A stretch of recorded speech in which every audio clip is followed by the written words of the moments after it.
नमस्ते, मी वंदना. पुन्हा एकदा माझ्या चॅनलमध्ये तुमचं सगळ्यांचं स्वागत. तर मी तुम्हाला 36 छातीचा कटोरी ब्लाऊज कटिंग दाखवते. मी डायरेक्ट पेपरवर न दाखवता डायरेक्ट मी कपड्यावर पेपर कटिंग दाखवते. आणि हे अस्तर आहे, हे मेन फॅब्रिक आहे. आता बऱ्याच जणांना डायरेक्ट अस्तरवर कटिंग करायला जमत नाही, तर आपण याची डायरेक्ट कटिंग कपड्यावर बघणार आहोत. तर आपल्याला जी उंची लागते ती उंची आपल्याला घ्यायची. तर उंची आपल्याला लागते 15ची, तर आपण त्याच्यामध्ये आपल्याला शिवून उंची लागते 14ची, तर आपण 15ची उंची घेणार आहोत. म्हणजे आपण 1 इंच याच्यामध्ये ॲड करणार, कारण अर्धा इंच वरती मुडपण्यात जातं आणि अर्धा इंच खाली मुडपण्यात जातं. आता 36 छातीचा ब्लाऊज आहे, तर 5.5 इंच मी शोल्डर टाकले आणि 5.25 इंच मी मोंढ्याला टाकले. 6 टाकू नका, कारण लूज गळा पडतो, शोल्डरला लूज येऊन जातो ब्लाऊज. आणि 38चा चौथा भाग आपल्याला 9 घ्यायचा आहे, सॉरी 36. आपल्याला चौथा भाग असा पण काढायचा आहे, जर नाही जमलं तर. 9 हा चौथा भाग येतो. तर 9 मध्ये आपल्याला 2 इंच मिक्स करायचे. ते आपल्याला शिलाई मार्जिंग असणार. तुम्ही 1.5 इंच करा किंवा 2 इंच करा, ते तुम्ही तुमच्या याच्यावर असणार किंवा कापडानुसार असणार. तर मी हे 90 पॉईंट अस्तर घेतले. 1 मीटर घ्या, 90 घ्या, पण 80 मध्ये जमणार नाही, तर अस्तर नेहमी जास्त घ्या. आता हा पाठीमागचा भाग आहे, तर मी याला 1.5 इंचावर एक पॉईंट देऊन याला आकार देऊन घेणार. अशा पद्धतीने याला आकार दिलाय. आता हे माप बसलं आपलं 11चं, तर खाली 10.5 घेतलं तरी पण चालते. आता कंबर आहे आपलं 32, तर आपण 8 घेतले. 8 मध्ये आपण 2.5 इंच मिक्स करणार आहोत. आणि हे बघा, फक्त अर्धा इंच लुजिंग. म्हणजे तुम्ही ह्या पद्धतीने जरी अर्धा इंच इथं कमी केलं तरी पण चालते, किंवा अशा पद्धतीने केलं तरी पण चालते. आता हा झाला आपला पाठीचा भाग. आपण याची कटिंग करणार आहोत. त्याच्या अगोदर आपल्याला गळा टाकायचा आहे 2.25 इंचाचा. तुम्हाला जर 2.5चा गळा टाकायचा असेल तर तुम्ही टाकू शकतात, काय अडचण नाही, तुम्ही तुमच्या आवडीनुसार. आणि वरती 2.25 घेतले तर खाली 3 किंवा 3.25 जरी घेतलं तरी पण चालते. गळ्याला गोल आकार हा खूप छान येतो आणि डीपमध्ये येतो. तर शक्यतो तुम्ही तुमच्या आवडीनुसार, तुम्हाला जर जास्तच ब्रॉड गळा नाही लागत तर मग तुम्ही वरती जेवढं घेतलं तेवढंच खाली घेतलं तरी पण चालते. आता आपण याची कटिंग करणार. डायरेक्ट कपड्यावर कटिंग खूप सोपी आहे, काहीच अवघड नाही. जसं आपण पेपर कटिंग करतो त्यानुसारच आहे. फक्त याच्यामध्ये कटोरी वाढवावी लागते आणि क्रॉसपट्टी वाढवावी लागते. आता हे पूर्ण जसं कपडा आहे त्यानुसारच मी ठेवलंय. कुठंही कमी जास्त काहीच होऊ दिलं नाही. आता हे जेवढं थोडंसं इथं तिरकं येते मी तेवढं कट करते, बाकीचं सगळं आहे त्याच पद्धतीने ठेवले. आता आपण हे पूर्ण आखून घ्यायचं आहे. याच्यामध्ये कमी जास्त काहीच नको आहे. आता आपल्याला क्रॉस पट्टीमध्ये वाढवावं लागतं आणि आपल्याला कटोरी वेगळी काढावी लागते, बरोबर. तर आता आपण घेणार आहोत शोल्डर. बरं 5.5 वर आले की नाही बघणार. गळा आपला 2.25 वर आला की नाही फक्त चेक करायचंय, कारण आपण एक वर ठेवून गेले. तर समोरचा गळा आपल्याला घ्यायचा आहे 6.5चा.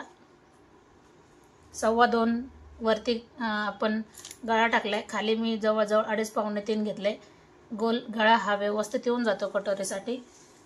आता याच्यामध्ये बदल काय करायचा आहे, 1 इंच आपल्याला खालच्या बाजूनी क्रॉस पट्टीसाठी लाईन आखून घ्यायची. 1 इंचाची द्यायची, जास्त नको आहे. आता आपल्याला काय करायचंय, पुन्हा एकदा मोंडा मोजून घ्यायचा आहे, हे आखून घ्यायचं आहे. आणि याच्यामध्ये आपल्याला अर्धा इंचाचा आकार देऊन घ्यायचा आहे. म्हणजे समोरचा भाग आपला 1 इंचावर असतो आकार द्यायला, बरोबर. आणि हा पाठीमागचा 1.5 इंचावर. आता ह्या लाईनपासून आपल्याला वरती जवळजवळ 2.25 इंच आपल्याला 1 पॉईंट द्यायचा आहे. हा झाला आपला क्रॉस पट्टीसाठी. आणि 2.25 इंच आपल्याला ह्या बाजूने द्यायचा आहे. आपण ही लाईन आखून घेणार. सरळ सरळ घेतले तरी पण चालते आणि नंतर आपण असा आकार देऊया. थोडासा अर्धा ते 1.25 इंचावर आकार आलाय. हा झाला क्रॉस पट्टीचा. आता आपल्याला एक्स्ट्रा क्रॉस पट्टीमध्ये काहीच वाढवायचं नाही, जे आहे तेच आपल्याला ठेवायचंय. आता 5.5ची आपण कटोरी घेतली, तसंच आपण ती लाईन वरती घेऊया. आता गळ्याला आपण 1 इंच वरती घेणार आहोत.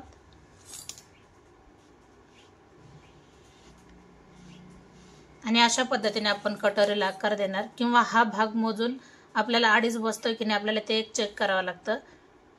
तर अशा पद्धतीने पण येऊन जातं. तर हे झाले आपलं फ्रंटची कटिंग पूर्ण. तर आपण अगोदर काढून घेणार आहोत कटोरी.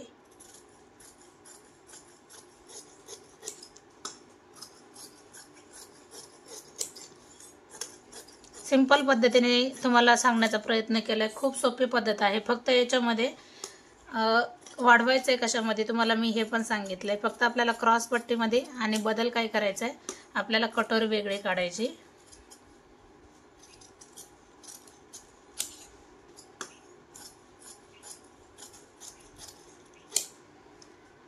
अशा पद्धतीने जवळजवळचं सगळं झालंय. आता आपण कटोरी कशी वाढवणार तर ते तुम्ही लक्षात घ्या. अशा पद्धतीने मी हा भाग ठेवलाय. पूर्ण आहे तसं आखून घ्यायचंय. कटोरी पूर्ण आहे तसेच आपल्याला आखून घ्यायचे.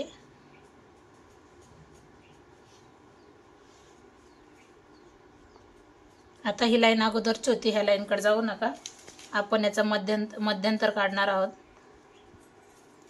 जवळजवळ तिथंच पॉईंट येतोय. आता 1.5 इंच आपल्याला खाली उतरायचंय. इथपासून आपल्याला जिथं आपल्याला 4.5 इंच येईल अशा ठिकाणी आपल्याला थांबायचंय.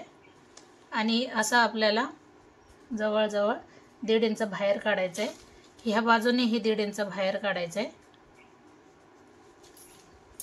आता आपण याला असं जॉईंट करायचंय. अशा पद्धतीने आपल्याला जॉईंट करायचंय. हा आकार आपल्याला गोल असाच घ्यायचा आहे. आपल्याला आकार हा असा घ्यायचा नाही, थोडासा वरती घ्यायचा आहे. आणि हे आपण जे 1.5 इंच आपण खाली घेतलंय जास्त, तर हे एकदम व्यवस्थितपणे त्याला आकार देऊन खाली जॉईंट करायचंय. तसंच आपल्याला खालच्या बाजूने पण यायचंय अशा पद्धतीने. आणि 1.5 इंचाचा आपल्याला टक्स देऊन दोन्ही बाजूने आपल्याला एक टक्स पॉईंट काढायचा आहे. ह्या लाईन पासून आपल्याला 2.5 इंचावर वरती जायचंय. अशा पद्धतीने 1.5 इंच जिथं आपल्याला येतो आकार, 1.5 इंच आणि 1.5 इंच अशा पद्धतीने ही कटोरी फायनल तयार झाली. तर व्हिडिओ कसा वाटला नक्कीच कमेंट करा. व्हिडिओ आवडला तर लाईक, शेअर आणि सबस्क्राईब करायला अजिबात विसरू नका.